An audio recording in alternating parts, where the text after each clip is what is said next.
Hi everyone, I hope you're well. Welcome to the Sew Essential vlog. I'm Lucy and I'm here today to talk you through the latest pattern releases here at Sew Essential. So all of the patterns and the fabrics I mentioned today are available on our website and you can find the link to our website below. We've got a new Butterick release which I was really impressed with. There were lots of designs for me to choose from there, so I'm going to share those with you. I've just picked out my favourites as usual. I won't run through the whole thing, but you can find them all in one place under new season under Butterick on our website. And then I've also got a new indie pattern as well from Sew Liberated to share with you. There's a whole host of other indie patterns that we've got ordered and we're just waiting for them to come in, but they'll fall into next month's new pattern release video now. But anyway, it was a bumper crop from Butterick, so let's get started with those. So the first one I want to share with you is Butterick 6713. So it's a blouse pattern. I know there's a lot of people who like separates, and it's quite depending on the fabric you make it up in, it can be quite a dressy blouse. It's got a lovely twist detail around the neck. So there's a version that almost looks like a halter neck. There's a piece of fabric that goes around your neck like that, and then there's a twist and the fabric cuts down to the armholes, but then there's sleeves that somehow join onto that necktie at the top, and I thought that was a really interesting design. And then it's got the option for some little sort of flared almost like trumpet sleeves at the end of that design. There's another version that hasn't got the cutouts here, so it's got the neck and the twist, but it's got the sleeves there isn't a cutout between sort of the sleeves and where the piece comes down to the armhole. And then there's another version with a twist at the neck that hasn't got, oh no, it has got a keyhole actually, but it's got a different sleeve. It's got like a bell sleeve. So three sleeve variations, all of which I think are lovely. That lovely twist design and then variations at the neck as well. So I think what a great pattern. Ideal for this time of year when you might want a nice dressy blouse to wear out for an evening out. I'll just quickly run through the sizes once for Butterick for people who are unaware of them. So they start at a size 6, which is a 30.5-inch bust, 23-inch waist and a 32.5-inch hip, and they run up to a 22, which is a 44-inch bust, a 37 waist and a 46 hip. So that blouse pattern I thought would look great made up in our Mystique satin back crepe, which is a John Caldor. Beautiful quality. I've worked with this. I made a cami top in this fabric years ago. And obviously you've got the crepe side and then you've got the satin side, and they've used a satin on the pattern packet, and I think I'd be tempted to go for that, and I chose this lovely festive red, dare I say it. I hope nobody minds me talking about Christmas already, but come on girls, if you're going to, and men, if you're going to be making outfits for Christmas, now's the time to be thinking about it. I just love this red colour. I thought it was a really nice shade of red. It's like a really sort of deep crimson almost, I would call it. I don't know what we call it on the website, but I thought, yes, wouldn't that look lovely made up into that blouse? Any of the versions of that blouse would work well in that. The next Butterick pattern I want to talk to you about is a coat pattern. So it's Butterick 6720. I've already chosen a coat pattern for this year, which I chose a while ago. Haven't started it yet. Need to crack on with that. Just still trying to find time. And when I saw this one, I was like, oh, I wish I hadn't already cut it out, because I would have ditched my plans and made this one. I think it's absolutely gorgeous. So it's got a lovely open collar at the front, so that's great for wearing with a scarf, or a polo neck, or a chunky, chunky turtleneck or something. You haven't got to worry about like a funnel neck and getting makeup on the collar, which can be a little bit annoying. It's a tie waist, which I don't normally go for in a coat, but actually I think with the collar and the way the rest of it is cut, the sort of patch pockets on the front, I think it works really, really well. I think I'm going to have to, if I ever get around to making the first coat, I would love to make this coat as well. There's options for a midi length, just below the knee length, and a shorter length as well. And I think that's about it. I think they've got options. It's got a lovely deep cuff as well, so they've shown you some options on the pattern packet for perhaps finishing the cuff with fur, fake fur, finishing with buttons perhaps, you know, you've got some different design options there, but I think this coat I just think the design details are beautiful. I don't think you really would need to go to town with those sorts of details. I think it's just beautiful in its simplicity. And the fabric I would use to make that is our gorgeous teal coloured boiled wool. So it's just a lovely vibrant colour, and I think it would work really well for that coat, and it would just be a nice flash of colour and brightness in your winter wardrobe, which, let's face it, I feel like I need when it's this grey and dull and miserable. If that's not your bag though, we've got like a lovely cranberry colour as well. We've got a charcoal grey. We've also got some other wool mix fabrics on the website as well in our coating section, so get on and have a look at those.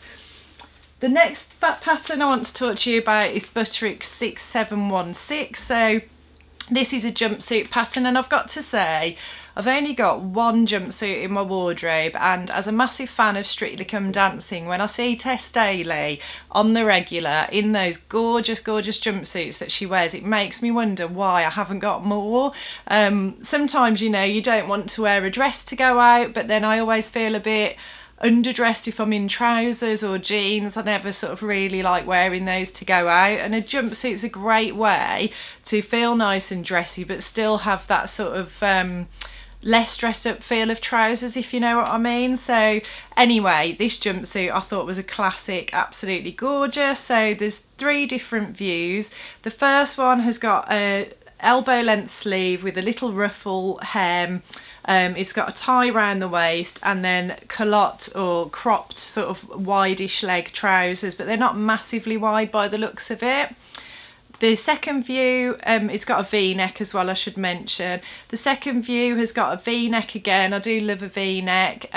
It's got like a bell sleeve, so it puffs out, the sleeve does at the end, and then it's got like a little trumpet round the end as well, and a tie. And I thought that was a lovely detail. I'm really into sleeves and sleeve details, so I thought that was a lovely little feature. And then it's got the waist tie to pull you in, and then fairly loose fitting trousers that are full length. And then there's also a version which they have done in 2 different coloured fabrics on the pattern packet. So they've done it as like a black trouser and a white blouse sort of look. And again, a really lovely sleeve detail there, a nice deep cuff, billowy sleeves that are gathered to fit into that deep cuff, the waist tie around the trousers again. And the fabric that I thought is worth mentioning here for this one is our John Caldor Prestige Crepe. So if you haven't worked with this fabric before, I highly recommend it. The famous red dress that I always have hanging on my dress form was made in this fabric. It was the first proper sewing project I did. I think I did a skirt, actually I did a cotton skirt, and then I did that dress. But the John Caldor Crepe is just absolutely beautiful quality. It washes and wears beautifully, it presses well, it comes in a wide range of colours. I thought you could recreate the look of the black trousers, and then we've got a nice ivory colourway that you could use for the blouse if you wanted to go for plains. Or you could do, we've got like a lovely navy blue colour, we've got a lovely teal colour, we've got claret, there's so many different colours on there. So you could do all in one colour perhaps if that's more your thing. But also for any print lovers out there, I did like the way that they'd done view A, which is the one with the little ruffle hem, elbow length sleeves and the sort of culotte type trousers. I did like the way they'd styled that in a print, and I did think that actually our new John Caldor Liza fabric would be ideal for that view. I really love this fabric. It's a polyester. It's got plenty of drape and movement. It's a nice weight, and it's that black background with just all these lovely sort of autumnal tones in a sort of, I suppose it's like an abstract floral print. So yeah, I thought that would work well for that jumpsuit. You might need to line the trousers in that one, that's the only thing I'll say, because it is slightly sheer, but then because it's a dark colour, probably you would get away with it. But yes, I really love that Liza fabric, it's a real beauty. Definitely need to rustle something up in that myself. The next pattern I wanted to share with you is a Butterick again, and it's 6705. So this is a really lovely dress that's bang on trend. We're seeing all these sort of ruffle hem styles out at the moment, and quite sort of boho 70s sort of feel to them. I just think there's some really lovely design features on this pattern. So it's got a high round neck, a keyhole, and then it's got a seam line that goes up and under the bust, with a few gathers at the bust and a few gathers, it looks like, at the neckline. So that's all going to be very flattering on a smaller bust. It's got a raglan sleeve, so that should be a bit easier for fitting in the shoulder and back area if you have issues there. There's different options with the sleeve again, so there's like a flared sleeve option, there's a full length sleeve with a little trumpet sort of hem on it, and then there's a full length sleeve that sort of gathers into not a cuff, it looks like it's probably elasticated, but you'd have to have a look at the pattern in more detail. There's options for a ruffle hem as well, so very, very girly, very sort of this sort of 70s type theme that we're seeing a lot of at the moment, which I absolutely love.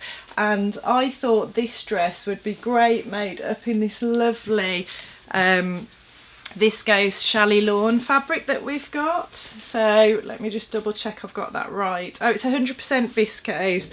So because it's viscose, obviously there's lots of drape and movement. It's very, very fluid, and I think it would work perfectly for a lovely feminine design like that. All the ruffles would hang really well.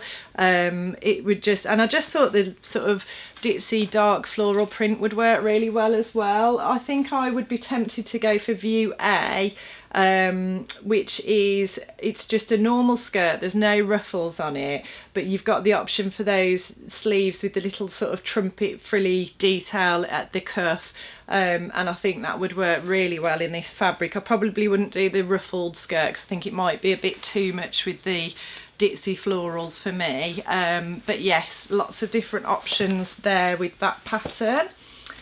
And then finally, Sew Liberated have released their Estuary skirt pattern. So Sew Liberated sizes start at a 0, which is a 25-inch waist and a 33.5-inch hip, and go up to a size 30, which is a 48.5-inch waist and a 57-inch hip. So the Estuary is an easy to sew, elasticated back waist A-line skirt with patch pockets or inseam pockets. So I know how much everybody loves pockets. It can be sewn with a full button placket or with a faux front placket. So if you want to do jet buttonholes and practice all of those skills, you can, but then if you just want it to look like it's got buttons, you can do that.